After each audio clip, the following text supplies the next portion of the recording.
Secunderabad parade గ్రౌండ్స్‌లో జరిగినటువంటి Narendra Modi prime minister యొక్క సభలో ఆయన ఇచ్చినటువంటి సూచనలు ఇవన్నీ గనక ఒకసారి చూసినట్లయితే ముఖ్యంగా విదేశాలకు వెళ్ళడం తగ్గించుకోవాలి లేదా మానుకోవాలి ఒక సంవత్సరం వరకు.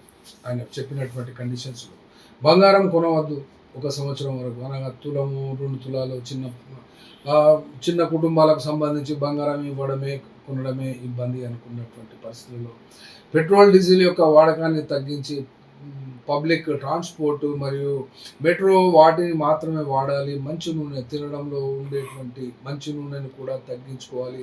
విదేశీ వస్తువులు కూడా కొనొద్దు. స్వదేశీ వస్తువులను మాత్రమే వాడాలి అనుకుని ఇక్కడ హితబోధ చేయడము. సరే ఆయనే స్వతహాగా ఎకనామిస్ట్ కాదు. మన్మోహన్ సింగ్ కాదు.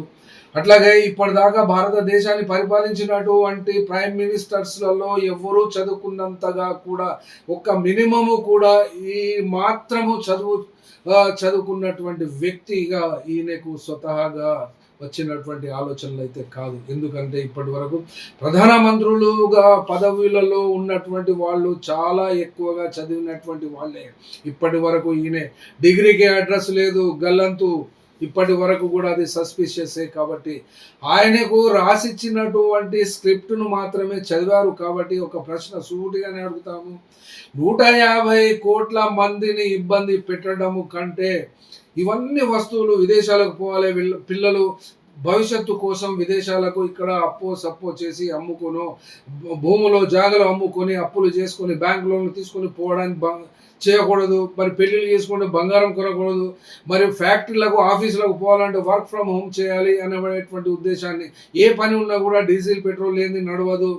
అట్లాగే మంచి నూనె తినడానికి, ఉప్పు కారం వేసుకోవడానికైనా కూడా మంచి నూనె ఉండాల్సిందే.